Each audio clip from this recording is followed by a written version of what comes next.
This is the Alden Report. All right, well, today's episode is brought to you in part by Grimdrops. Grimdrops has been creating custom logos and murals for over a decade. They know how to bring your brand's engagement and social impressions to the next level in a way that marketing alone cannot do. Their knowledge of eye-catching art and design combined with their expertise in social trends allows them to design strategic and bold statement pieces which visually represent your specific brand. Take a look for yourself and visit www.grimdrops.com. That's www.grimdrops.com, G-R-I-M drops.com, and reach out today for a free quote. It's time for your brand to get the attention that it deserves. Again, visit www.grimdrops.com. This is the Alden Report. All right. Well, my name is Mike Alden. We are here actually in my home office. The audio is a little bit different. My headphones are a little bit screwed up. We had kind of crazy morning, but you know what? I'm super excited, as I always say I am, for my next guest. My next guest is Gav Gillibrand. He is a fitness and nutrition expert. He's been doing it for I think 20 something years. He's a former male stripper, which is really, really interesting. He helps people all over the world. He has over 35,000 followers on LinkedIn, but he helps people all over the world get in shape and get healthy. And, as we're coming out of COVID and, so many of us are struggling with our health and fitness, and we're looking for ways to kind of get healthier. And I'm really interested in kind of his business model, what he's been doing, for people. So if you're interested and maybe getting in better shape and feeling better about yourself, and maybe you want to do it from your home because you're not really sure, you want to go to the gym, you want to learn a little bit about nutrition.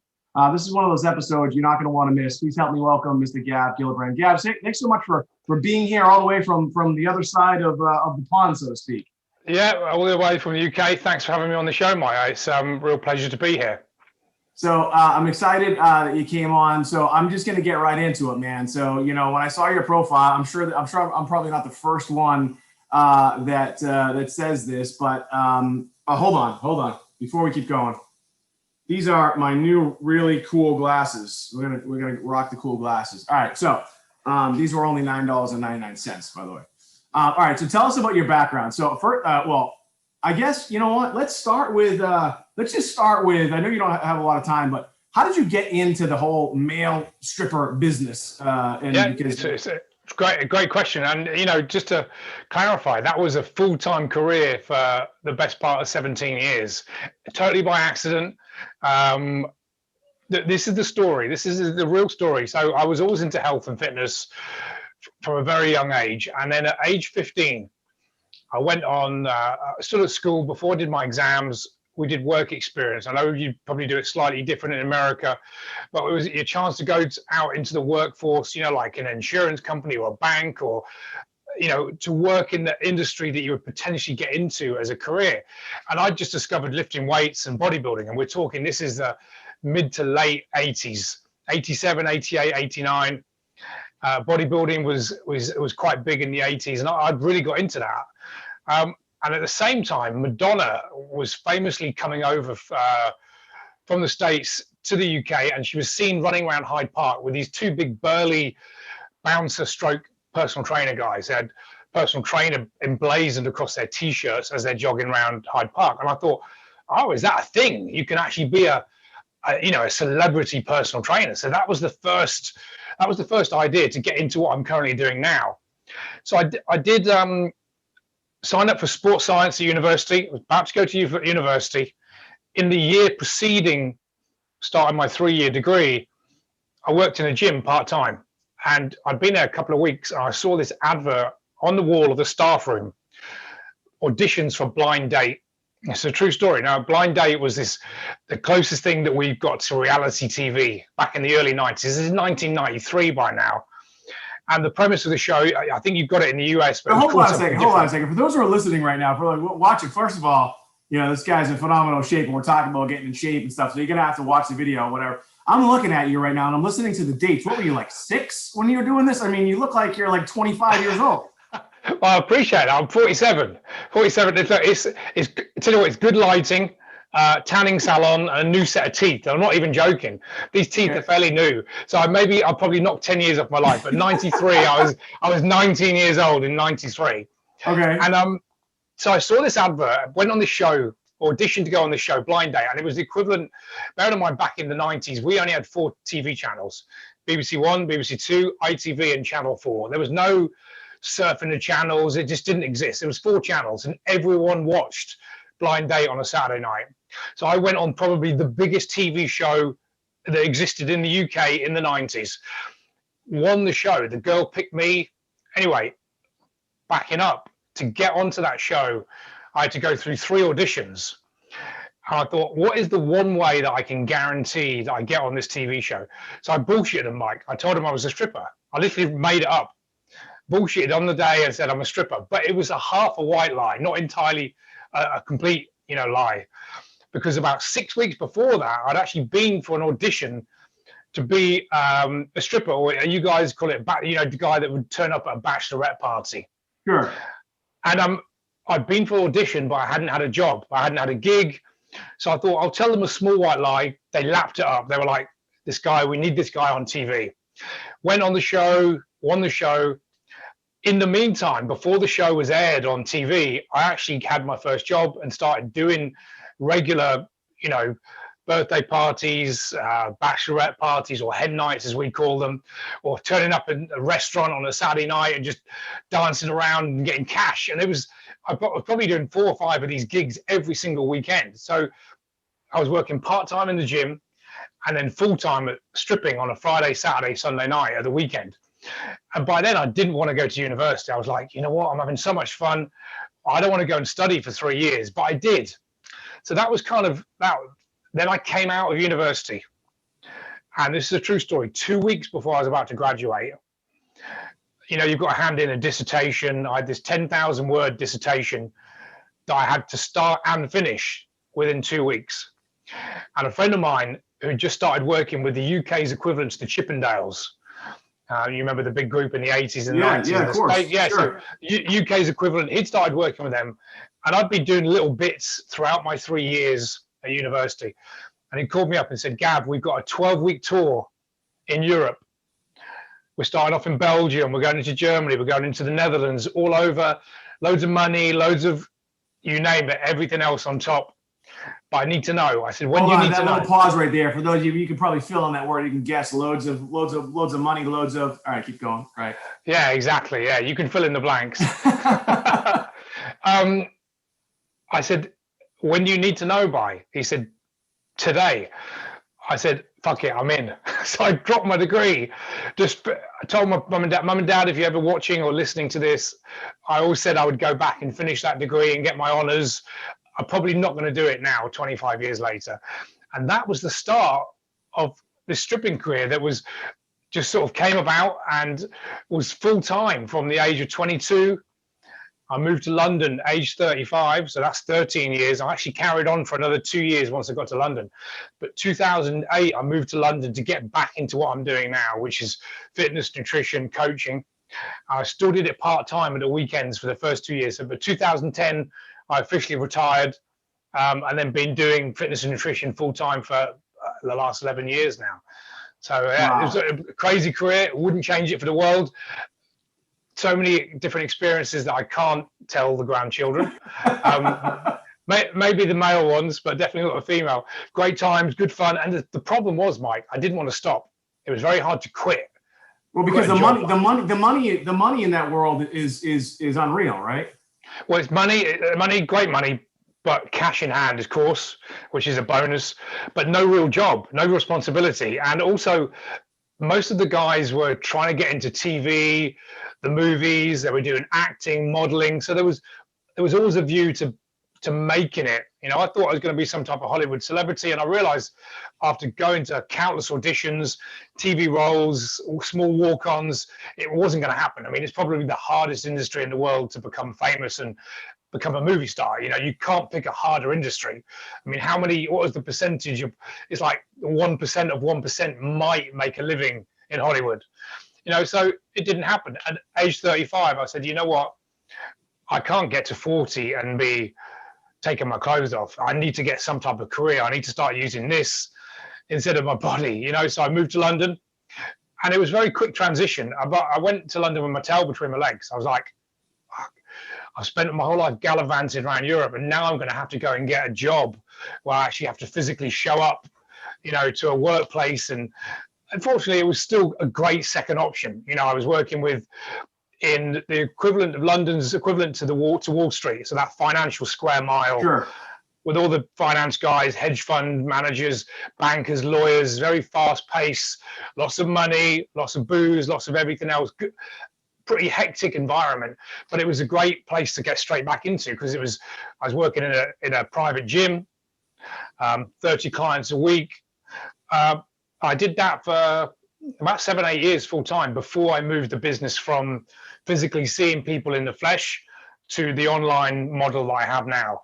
In a second, I want to talk to you about, we're on with Gav Gillibrand, and he's a fitness trainer to people all over the world. He's just a dynamo in this space. I've had someone else on the podcast before that also is in that space, and it's really fascinating to me, and how big it is now. Obviously, I think COVID really kind of accelerated that business for a lot of guys, especially guys like you that have the experience and the knowledge. But in a second, when we come back, I want to talk to you a little bit about like the business of the stripping business. I want to talk to you about like what you learned in some of the things that you learned as a male dancer, and kind of how that you were able to use some of those skills in your current business. Again, we're on with Gav Gillibrand. Again, you heard me talk a little bit about his background. He came to me, super interesting background if you just heard it, and not a traditional kind of trajectory into business, but he's doing some big things in the world of online fitness. If you'd like some more information about Gav, you just go to gavgillibrand.com.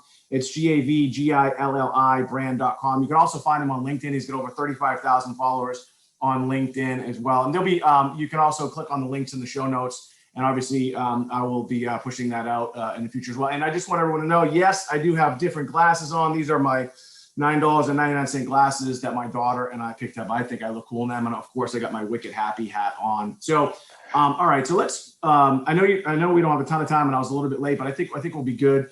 I'm on Clubhouse a lot, and I met someone who's on OnlyFans, and she's a former sex worker, right? And everyone, I kept asking her all these questions, and people like my friends are like, listen, if you just want to see her page, just sign up for OnlyFans. I'm just really interested in the business of it. So I'd like to just like step back. So you're 19 years old, you start making a lot of money. I had a roommate in college. His girlfriend was a stripper, and I just couldn't believe the amount of money. There's a lot of cash. Talk a little bit about how fast the money comes in. Did you have any issues where you just screwed it up, where you lost the money, or you weren't able to save it? And if that's the case, but I'd also like to know about the things that you learned in the business principles, because you are your own. I mean, you are the entity, you are the product, you are the CEO, you're all that stuff. So it's really interesting to me. If you tell us a little bit about that, that would be great. Absolutely. Well, just to clarify, there's a big difference between the money that the men can make to the money that the women can make. It's not even comparable. Like the money that the women can make, that's, if those ladies are smart, they can retire on that money. Right. With us, it was, when I say it was great money, it was all cash in hand, but it was good money, but it was probably the same as a fairly decent job in the city. It wasn't life-changing money where we're talking hundreds of dollars, maybe $500, $600, $700, $800 on a great night, where the girls can make that in $1,000, $8,000 a night, the lap dancing. And the reason is because men think with one thing only.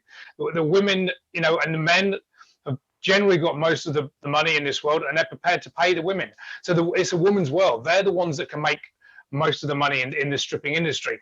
For us, for the guys, it was good money. It was never going to be life-changing money, but for most of the men that I knew that did it, it was lifestyle, because we didn't have a job. It was get up, go to the gym, go to the tanning salon, eat healthy food, travel to a gig, have great fun. And what you've got to realize is that my Monday night was my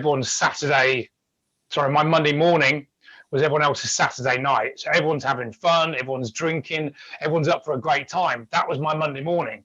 So how do you how do you stop that? It's a trap. So I learned that the great thing was, because I knew I had my degree, well, 95% of my degree, almost, yeah. But I knew that any time if this stopped, I could transition into what I was always my first love, fitness, nutrition, becoming a trainer. I knew that was always on the back burner. Now, and I mean this with the most respect to a lot of the friends that worked in the industry, not all of them, but a lot of them, this was their moonshot. These were very working class guys that had great bodies, could dance, were good looking, and then this was their pinnacle. So a lot of them struggled to go from, this is as far as I'm going to get. Now I've got to come back down to earth and get maybe a job that they probably wouldn't want, but they probably would have had if they'd not been a stripper. Does that make sense, right? Yeah. It makes sense, and I get the part with the women's stuff. So it's, I mean, again, we're going to get into obviously what you're doing now, because that's really what you're doing, and it's the where your life is headed and where it is now and the things you're doing. But so were you ever in scenarios where you could make more money if you crossed the line, so to speak? Yeah, all the time. Put it this way, if I'd wanted to get into, a lot of the guys did porn. If I'd wanted to do that, there was a lot of money. If I wanted to do gay porn, there was a serious amount of money. Like, that's where the money was. Yeah. There's no real money for men in straight porn and gay porn. A guy, especially if you're a straight guy, right? That I was offered that many times. I didn't go down that route, but there's a lot of money to be made. There's a lot of money to be made if you moved into to escorting, becoming Richard Gere, the old gigolo back in the 80s. A lot of the guys did that. It's not where I wanted to go, but it was definitely a big part of the industry. And what you've got to realize, back in the 90s and early 2000s, this is before social media. So if you wanted to do that, you could get away with a lot more than you can now. But the downside is there was no OnlyFans back then. So a lot of the guys that I know that are in their 20s, that are in this sort of industry that I was in, there's so much money that can be made, because you could look at, if you're prepared to sell yourself on some level in terms of sex, right, guys, girls, and anything in between are going to pay whatever you're prepared to sell.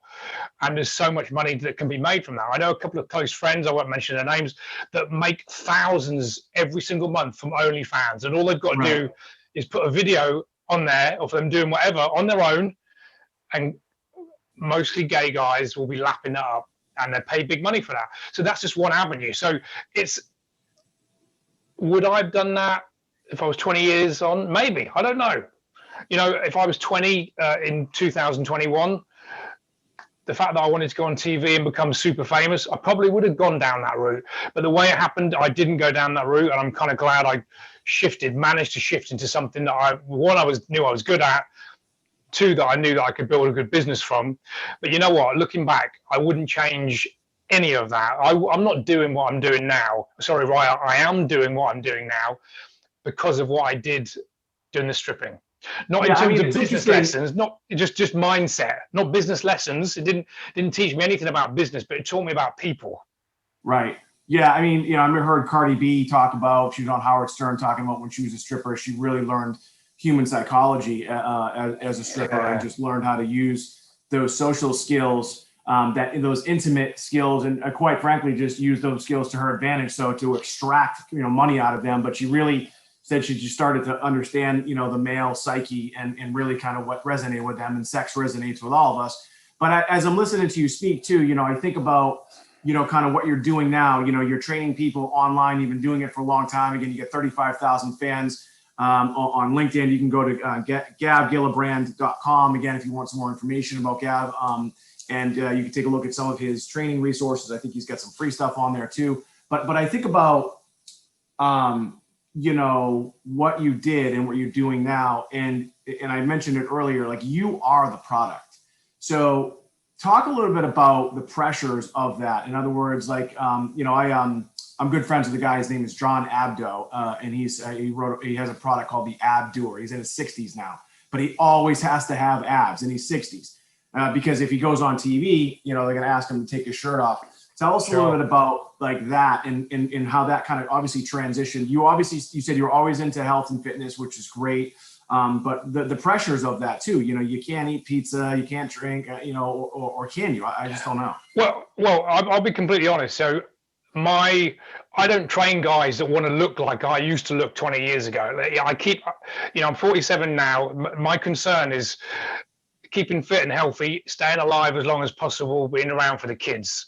That's my goal. The six pack, would I want a six pack now? You're fucking damn right I would.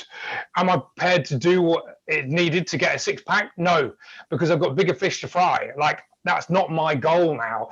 So consequently, I don't train guys in their 20s. If a guy's in 20s and wants to get abs and big pecs and biceps, I can tell him how to do that, but that's not who I train or I coach. I coach men my age and older that are married, got 2 or 3 kids, and they've been in corporate for 30 years, and they probably haven't been in the gym for 20 years. I teach, guys that are maybe 250, 260 that want to lose 60 pounds and get back to where they were when they were 30. So there is no pressure to stay in shape, because for 99% of the people I train, even me just being me, I'm in better shape than them. So I don't have to aspire to be in shape. They're not booking me as a coach because of how I look. They're going to book me to get a result. Make sense? So they want a 12-week result. Yeah. It makes total sense. Again, I had someone before who said the exact same thing, because I think about that, but I also like, I'm fascinated with the fact that that again, you are the product, right? I mean, so if you're like a professional speaker or a motivational speaker, or like I'm an author, so I guess in essence I'm the product, but like your body is really the big product, and I understand you don't have to be what you were when you were in your 20s. But you still, I mean, you can't sell your services and be a slob. I'm plain and simple. No, absolutely. Yeah, it's good. There's got to be a disconnect there somewhere. If you're 40 pounds overweight and you're doing videos, and in my main medium is videos on LinkedIn, if I'm standing in front of the camera and I don't look at least like I know what I'm talking about, doesn't matter what I say, you're still going to get some clients, because they're going to look at your results thinking, okay, he's not in great shape, but he's got results. But you're right, there's going to be a subconscious disconnect. If you're standing there 50 pounds overweight, probably you're not going to get as much business. So it's absolutely, but I don't feel the pressure. It's not like if I was telling guys in their 20s how to get abs, it might be a different position. Make sense? Yeah, it does. So let's transition now. Again, thanks for going all this stuff, because I think it is interesting, and it makes sense kind of where you're at today. Obviously, your undergrad degree that you have 95% of, obviously, as well. I went to a school that focused on kinesiology and athletic training and things like that. And John Cena, the WWE guy, he lived 2 doors down from me. Played football with him. All right. Well, today's episode is brought to you in part by Grimdrops. Grimdrops has been creating custom logos and murals for over a decade. They know how to bring your brand's engagement and social impressions to the next level in a way that marketing alone cannot do. Their knowledge of eye-catching art and design, combined with their expertise in social trends, allows them to design strategic and bold statement pieces which visually represent your specific brand. Take a look for yourself and visit www.grimdrops.com. That's www.grimdrops.com, Grim drops.com, and reach out today for a free quote. It's time for your brand to get the attention that it deserves. Again, visit www.grimdrops.com. Okay, so now again, you've been helping people all over the world, and with fitness and training, and a lot of it is done online, or most of it's done online. I think through COVID, I think a lot of people probably even there was some resistance there. Again, I know some people that are in your space as well, and it's just exploding. Tell us a little bit, and the people who watch and listen right now, they're entrepreneurs, they're busy, they are, I'm 46, and when you think about being able to get to the gym, we're always like, I don't have enough time, this, that, the other thing. Tell us a little bit about what your business, what your company does, what exactly you do for people, and how it works. Absolutely. Well, let's look at the objection, I don't have the time. Like, we all know that when someone says they don't have the time, we all know that's a bullshit excuse. And I won't say that to a client, but we all know we make time for the things that we value. So when someone that's trying to lose weight and they say they don't have time, what they mean is they don't appreciate the time that they need to put in to lose the weight, because we've all got time. Even if it means carving out 3 lots of 20 minutes a week, we have the time, but we don't have the mindset to put the energy to that time. So once they become a client, that's what we look at. Now, it really depends where someone starts, but what I teach and what I show people is that fitness is really misunderstood. There's a lot of myths in fitness. Like, most of the clients that I talk to, they still think carbs are bad.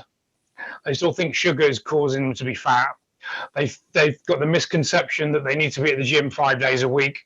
And COVID proved that we didn't, because as you said, a lot of the guys in the fitness space, their business blew up, including mine. I actually got better results and increased business when no one could go to the gym, because it was all a mindset shift.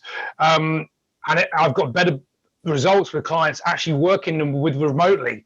Now that seems counterintuitive. I used to think before I moved into the online space that if I was seeing a client 2, 3, 4 times a week, sometimes face to face for 1 hour, how would they get results if I wasn't even seeing them? Like, how could someone in the States or anywhere in the world get results by doing a lot of the stuff online, on Zoom? And it will come down to coaching and teaching them how to control what they put in their mouth. Like, losing weight is simple equation. You may have heard of the phrase a calorie deficit. Now, calorie deficit is where you're burning more calories than you're taking in. Simple that. When you burn more than you take in, you'll lose weight. When you consume more than you burn, you'll gain weight. So it's simple maths. We need to know the numbers. So we work out exactly how many calories someone is consuming, and we'll reduce it. And if they start to lose weight, we know that we're in a calorie deficit. So it really is that simple. Now, I say it's simple. Mechanically, it's very simple. Body fat, to lose body fat is you move your body 3 or 4 times a week and you control your calories. That's fat loss 101. The mechanical side is very simple. The psychological side, the mental side, habits, that's very tricky. Otherwise, if it was that easy, everyone would be in amazing shape.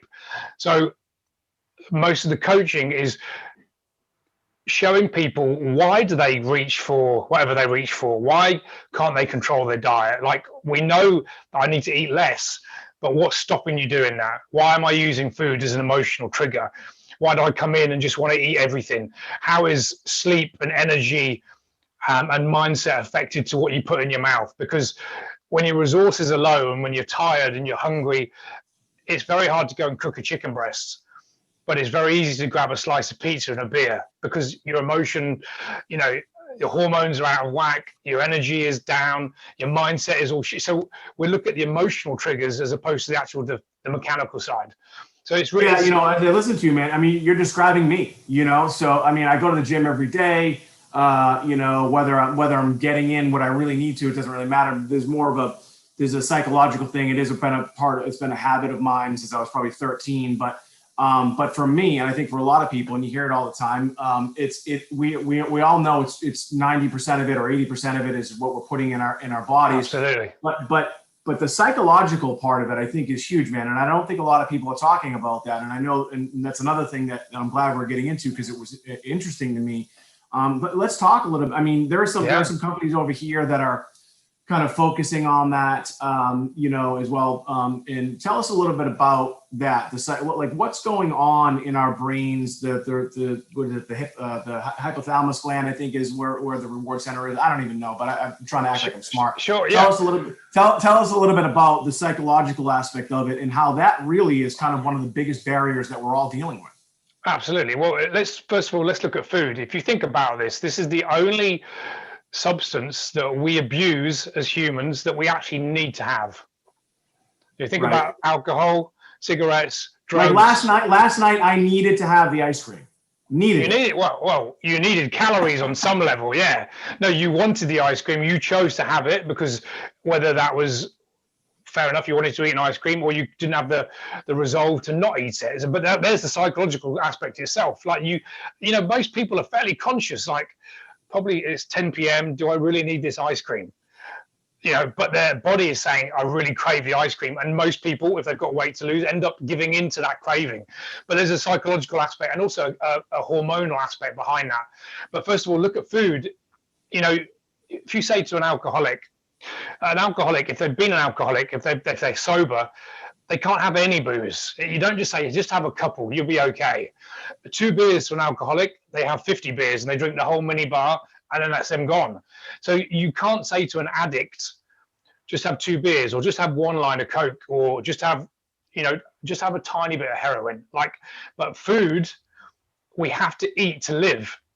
And I'm not saying that sugar's definitely not addictive. Food, hyperpalatable, hedonic foods is addictive in a way that we crave more because of the salt, sugar, fat, and it tastes good. It makes us feel good.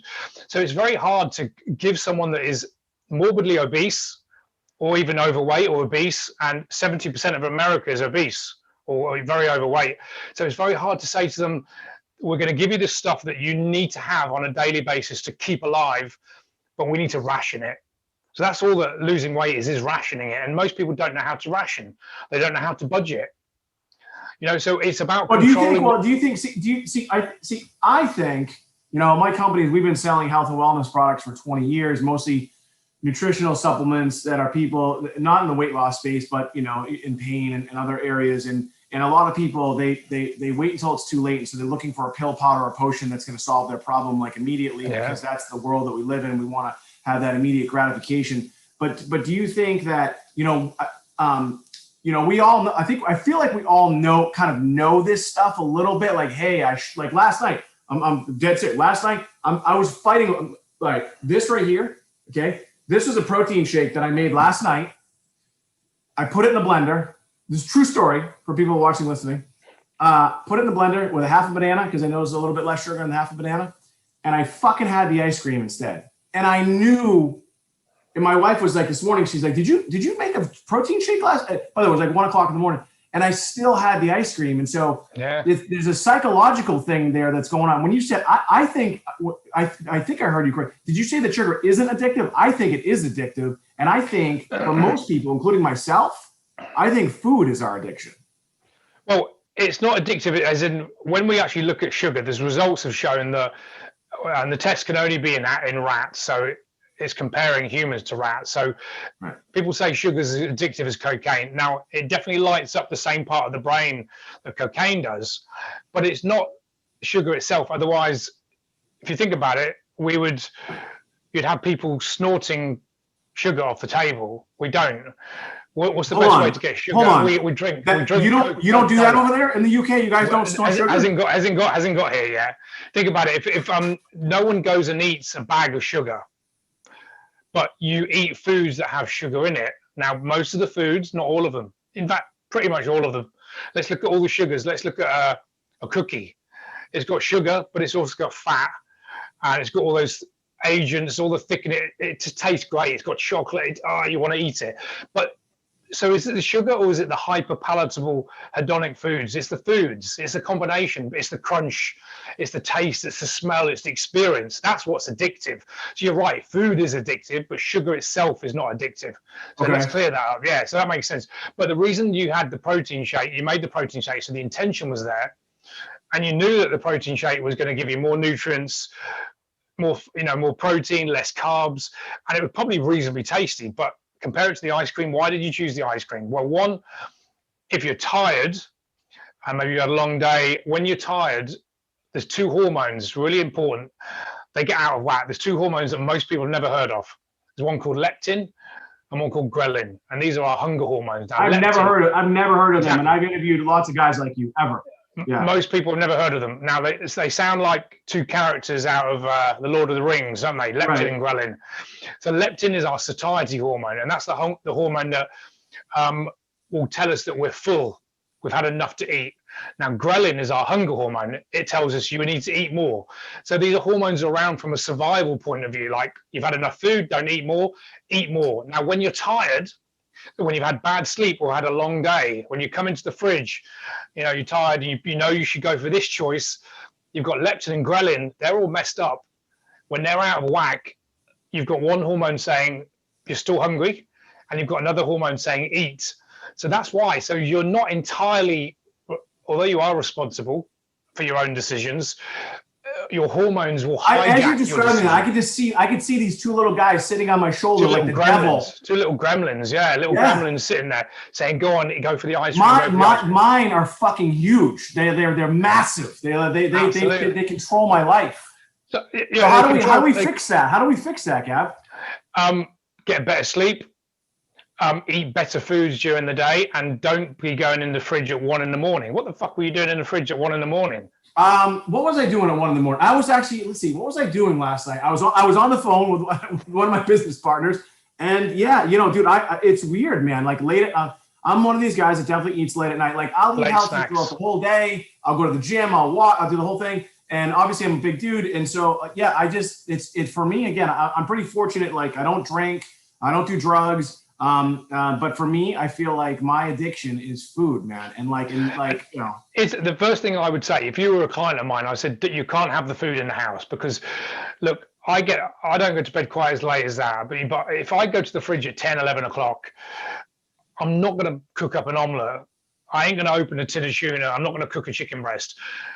We've got chocolate in our fridge.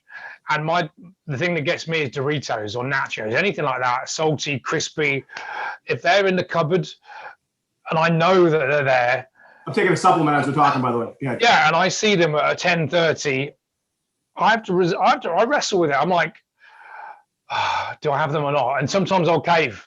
If it's a weekend, I'll end up justifying it with myself. I'll say, it's Friday night, it's fine. I had a pizza 2 hours ago, it won't make any difference. And open that big movie bag of Doritos, game over. And this is someone that's teaching this is for a living and is in shape for a living. So it's really hard because, look, food manufacturers have designed this shit so it is addictive. It's not addictive as in where you want to snort it, but it smells. You open that bag of Doritos. I don't know if you like savory things or sweet. Is that your thing? What's your thing? Listen, man. Late at night, I'll eat fucking dog food. I'll eat anything in my weight. It's a problem, Gav. I'm glad we're talking. Yeah. But look, what was the main ingredients in ice cream? It's sugar and fat. Sugar and fat. That's it. That's all it is. It's just full fat milk and sugar. Now, you could have drunk a bottle of cream in the fridge, or you could have snorted a bag of sugar. But you didn't. You went for the ice cream. Why? Because it's cold. It slips down the throat. It's got nice swirls in it. It's a combination of this. It's the sensation and the experience, and also I shouldn't be eating ice cream at 1 o'clock in the morning. It's like it ticks all the boxes. That's what's addictive. But the individual nutrients, how many people are addicted to olive oil? You don't see people drinking olive oil, but if you have a cookie, a cake, a biscuit, or a muffin, that's just butter, oil, and sugar mixed together in a nice package. And it's on Starbucks. We grab the coffee and we have a skinny latte because you're keeping the calories down. And then you grab the full fat muffin and you've got 900 calorie breakfast. That's the problem. It's a combination of all these foods that we're addicted to. And also you go into Starbucks and it smells nice of coffee and someone's nice to you. It's the experience, but it's not the individual nutrients because no one's drinking bottles of olive oil or taking slabs of butter or doing cooking up teaspoons of sugar and banging it into their vein. So it's not addictive. Makes sense, right? So it's the experience and the combination of all. In a second, I want to talk to you about, okay, what should we do? I mean, I know that your business, you train people online, but if you could give our viewers and listeners, what do we do to solve this problem? We're on with Gav Gillibrand. Man, if you listen to this guy, you obviously knows his stuff. He's interesting, he's entertaining, and he really kind of gets it. And I'm glad, man, because again, it's one of the issues that I have. If you'd like some more information about Gav, you can go to gavgillibrand.com. You can also find him on LinkedIn. Just go to LinkedIn and type in Gav Gillibrand. He is on Instagram. He's not that busy on Instagram, but he is on Instagram as well. And obviously all of his information will be in the show notes if you're watching and or listening on wherever platform that you're listening on right now. So, okay. So I know we don't have a lot of time left, but a lot of the things we're talking about is habit, right? And the power of habit. And there's so many great books and different research out there about habits. And so for me, as I understand it, again, like we talked about, I know psychologically what I'm doing. Sometimes people, maybe they don't, they're just eating the ice cream, not even thinking about it. Like I know, I'm like, fuck, I'm going to feel like shit in the morning. I didn't eat a lot last night, but I had enough to be I shouldn't have done it. So how do we change those habits? What are some of the things that maybe you could give our viewers and listeners, that they could do to just kind of get on the right path? Sure. Well, just quickly before that, I want to say that there was nothing wrong with actually eating the ice cream. You could still be in a calorie deficit by the end of the week if you control the calorie. Let's say I don't know how much ice cream you had, but let's say you had 500 calories worth of ice cream. Remember, I back up it earlier on in the conversation. We know that fat loss comes down to a simple equation. If you burn more than you're taking in, you'll burn body fat regardless of the quality of the calories. Now, is the ice cream a best choice? Probably not. There's no nutrients in it. It's full of fat and sugar, but it's still 500 calories. So let's say, how much do you weigh, Mike? Probably 250. Oh, 250. So you could be eating 2,000, 2,500, 3,000 calories. Let's say. But I need to be like 220. That's my ideal weight, 220. Yeah. Okay. So let's say you're on 2,500 calories. Let's say that was your target for the day, and you've eaten 2,000 calories, and we've established that 2,500 with exercise is going to help you start burning those pounds. Let's say you've eaten 2,000. It's 9 p.m. You think I'm going to go to bed, but you get your ice cream, you get the cravings, you eat 500 calories of ice cream. Now, is that going to make you fat? No, because you're still in a calorie deficit. So you can still, what I teach and why I get such great results from my clients is, we want to educate them around, making better choices. But if they make a bad choice, as long as they account for it, and are still, let's say, so 7 times 2,500 is what? 15,000. 15,000 something? 15,500, something like that? 15,500, yeah. Good maths there. 15,500. So we know. Look, I did that off the top of my head, and I'm a lawyer. Yeah, I know. Well, I'm just a fitness Hopefully trainer. Hopefully we're right. I knew that. Yeah, I think we are. But look, here's a stupid scenario. You could spread 2,000. You could have 2,500 calories every day for 7 days, or stupid scenario, and it would never happen. You could eat nothing for 6 days and smash 15,500 calories on Sunday, and your body weight and body fat would still be exactly the same. Now, most people don't know that, but it's true. Obviously, it's not a typical scenario. The point I'm making, if you eat 4,000 calories one day, as long as you account for those extra calories over the next 2, 3, 4 days, you can still come into a deficit by the end of the week. So I don't teach my clients to eliminate. I allow them to have something every day if they want to, because when people, the problem with traditional diets, when you take carbs, sugar, alcohol, coffee, all these typical things that people think they need to do to lose weight, when you restrict those, it makes people think that it makes them crave it more. So if you knew that, I shouldn't be eating this ice cream, I'm going to have it anyway. But if you thought, well, actually, you know what?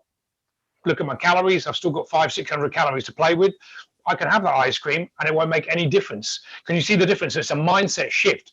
You can still have those so-called forbidden foods that typically make us fat. There's no foods that will make you gain weight. The only way you gain weight is by being in a surplus. And that's where you take in more calories in your burn. So it's not necessarily avoiding those cravings. It's managing expectations, saying you can still have some of this nutrient-less foods. It's not the healthiest choice, but you can still have it in part of your overall plan and still get results. Makes sense. All right. So someone's listening to you right now. We're like, all right, man, we believe what this guy's saying. So how do people reach out to you? And when they go to your website, like, what's the process like for people? Are they going to get you? Are they live videos? Are they recorded videos? Tell us a little bit about your program and exactly when someone visits gavgillibrand.com, what do they get? Absolutely. So I get them on a phone call, sit them down for 45 minutes. We'll do a Zoom. I'll find out exactly what with you, where they are. with me. Okay. With me. I'm the first point of call. Okay. So let's say we're having a conversation on LinkedIn or Instagram or they come to me. We'll have a sales call. We'll have a call. I'll find out exactly what's going on, where they are, where they want to get to, what's holding them back. On a scale of 1 to 10, is this really important to them? What's going to happen if they don't solve this problem in 6 months? I build them up into a position to find out whether this coaching program is going to be right for them. Let's say they join the program. There's 3 main components of the program. There's first part is a private membership site where there's video modules they've got access to. There's a new module drip fed to them every single week over the 12 weeks. Then there's a group coaching call. We do 1 group coaching call every week, so there's 12 of those. Right, so these people in the group, who are these people? Like, what if I don't want to be with a group of people that I don't know? Well, here's the thing. Why I say to people that say that, most of my clients say, you know what, I thought this was going to be a one-on-one program. I said, look, suspend what you think you know, because you don't actually know, because the group part of the program is the most powerful part of the whole coaching program. I tell you why. I've got about 30 clients. There's usually about between 10 and 15 people turn up to the group call each week. Guys and girls from all over the world. all with the same goal: improve their health and fitness and lose body fat, but with all different scenarios, different backgrounds, different lifestyles. So everyone's learning from each other. But accountability, it goes through the roof. When you guys are held accountable, that's when you get results. No one wants to come back next week, one, not having done their homework, not having followed their diet, and not done their exercise. So everyone wants to come back and say, yeah, I lost 2 pounds last week. So accountability goes through the roof. Adherence to the plan goes through the roof. If I look at historically, all the clients that come on the coaching calls, the more invested they are on a weekly basis, on a group level, they're the ones that lose 30 pounds in 12 weeks. That's not to say that if you don't come on the call, you can't lose weight. But if I look at the best results, they're always the ones that come on the group coaching. And all the testimonials I get, I said, what was the most powerful part of the program? And they all say, I love the group coaching. So their first misconception is that I don't want to be in the group. It's a Zoom call. Maybe I don't want that. So you might not want it, but it's what you need, and you're going to get the best results from it. So I tell them to suck it up. I've never had any problems. So they get the modules each week, group coaching every week, and then there's 5 hours of one-to-one coaching over the 12 weeks. So there's when you say the modules, are those like pre-recorded like exercise routines? Is there any kind of like one-on-one? It's a mixture of, there'll be stuff about diet, nutrition, exercise, of course, a lot of the psychological aspects. There'll be stuff on self-image. There's a module on motivation, goal setting, self-limiting beliefs, motivation, about why motivation is overrated. That's another conversation for another time. That psychological aspect that we talked about, that's what I'll teach in those modules. So anyone anywhere in the world who wants to engage with you, it doesn't matter where they are, they can go to gavgillibrand.com. Absolutely. Sign up for your program. And you said 12 weeks. So is that generally how long people go? Do people go longer, or is it generally 12 weeks? Absolutely. That's the front end program. The first, you've got to go through the 12 weeks, and then not everyone, but some move on to the mastery. That's a 6-month program with emphasis still on fat loss, because most of the people that maybe they've lost 20, say someone loses 25 pounds, but they've still got 25 to lose. Move them into the mastery, where the main focus would be weight loss. But then we'll bring in, I call it the 4 Fs: fitness, family, finances, and faith. When I say faith, I don't mean religious. That means self-image, self-esteem, self-belief. So we look at all those 4 areas. It's really more like a live coaching program with weight loss as an additional goal. So it's carrying on from where they were in the first 12 weeks, but so they can effectively work with me for 9 months. A lot of clients do. So I know we're running up against the clock, but so real quick, what about age and male, female? Does it matter to you?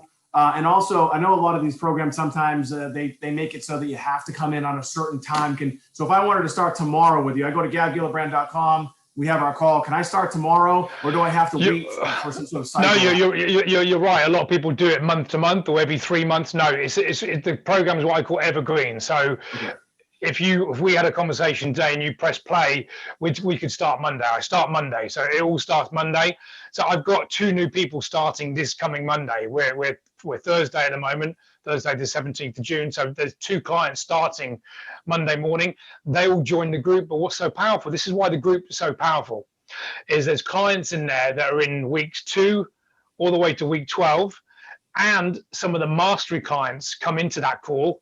So when a newbie comes in on day 1 and he sees a guy that's lost 40 pounds and he's in month 2 of the mastery, he's thinking, well, I need to lose 50 pounds. And there's John. I know it's real. So it's inspiring and motivating when newbies come in on day 1. It's not just me against them telling them they can lose 40 pounds. They can actually physically see and get in contact with 10, 15 other people that have been through the program that they're joining. So you can see the power of that, right? Like when someone comes in on day 1, do they want to just know that it's just me and them, or do they want to see 20 other people that have gone through what they're going to go through? So that's why I do it that way. So the group's evergreen. So it's Monday. Every Monday, we've got new clients coming in every week. Wow, man, this is dude, I'm so glad we're able to make this happen. Thanks for spending the time with me. We've been on with Gav Gillibrand. Listen, you heard him talk about what he's been doing for people. His background's super interesting, but it also really kind of set him up for who he is today, and to be able to understand, health and wellness and fitness. He also has a degree in it. 95% of it is also done within that space, but he doesn't need it because he's been doing it. Look, wherever you are in the world, that's the kind of the cool part about what this program is. wasn't really kind of a believer in it until I saw some other people do it. You know what? And I think after this call, I think you and I could probably get together, because I think I should do it. And then I should be one of your testimonials, because I could definitely stand to lose 30 pounds. And, I always struggle with it. I still, like I said, still go to the gym every day. So I'm excited. Again, I saw your info, and that's why you're here today, because I know you're real and I know you're doing good things for people. So I want to thank you for your time again. If you want some more information about Gav, you can go to gavgillibrand.com. It's Gav, Gilli, brand.com. You can also find him on LinkedIn. He's got a bunch of videos out there on LinkedIn. He works with you initially when you start. Like he's gonna be the guy that's gonna start you off in the program. It sounds super interesting. I'm super glad that we're able to make it happen all the way across the pond, so to speak. My name is Mike Alden. That's Gav Gillibrand, and we'll talk to you soon. All right. Well, today's episode is brought to you in part by Grimdrops. Grimdrops has been creating custom logos and murals for over a decade.